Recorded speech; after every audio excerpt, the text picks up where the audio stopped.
What's up, everyone? I wanted to go ahead and do my review of the Chinese diesel heater I got from Amazon for 160 bucks. The thing's been working awesome. I've been waiting to do a review. I've had it for like 5 months, but it's been cold and I've been running it at my workshop. I am in a 200 square foot shed. I am turning into my dream woodworking shop and motorcycles. Whatever I feel like freaking doing, because I like everything. I want to build. I don't care what it is. But here's my little heater, and here's my review of it. This is my wonky setup of my heater right now. So, battery. Battery charger. I'm going to put it on a solar panel soon. And then I've got it set up because the thing that I freaking hate about this thing is the stupid exhaust comes out the bottom. You have to have it on a platform. I had it outside, but I didn't want it getting ruined by the elements. So I made this. I've got fire retardant wool that's used in forges. And insulation. There we go. It comes with a little key fob, but you can turn it on that way as well. Heat comes out here. Air intake is here. And it don't take long to fire up. Don't mind my dustiness. This is a woodworking shop. When it's starting up, you get a little bit of air right here. And I got it on the highest setting. It's got a bunch of symbols I have no idea what they mean because I didn't read the brochure. But it's going to be sucking in air. It should start clicking soon. Tells you the temperature readout in Celsius. There it goes.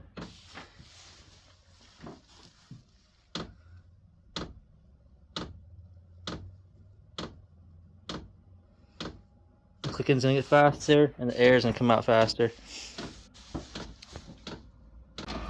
Once this thing gets all fired up, it's not too loud. It does definitely have some noise to it.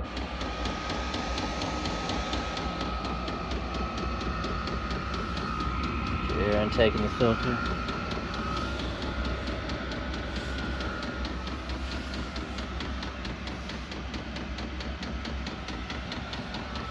It doesn't take long for this thing to get hot. The biggest drawback to a heater like this is the way it's built.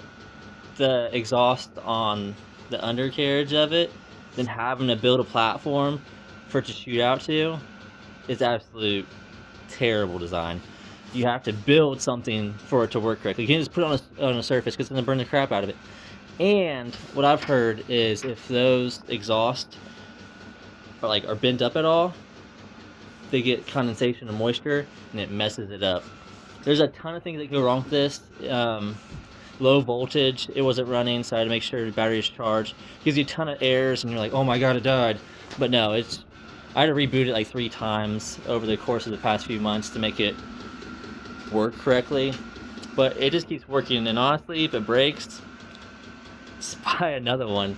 I mean, it's not, it costs, for a workspace, this thing's a no-brainer. It's safe, it's effective, it's a great way. I mean, it's a great way. It's great to have on hand for emergency cases. If you're in the middle of winter and your power goes out, you got no heat, pop that thing on, have a battery charged up, done. Have a little bit of diesel. It's so great. But for this, I got my workshop in the back of my property. I'm running off an extension cord right now until spring comes. I can get electric ran out here hooked up to my panel. So this thing, it's a safer alternative to this because I don't like running this when I'm not here. I turn that guy on 30 minutes before I come out here and let it run, and it's just no worries.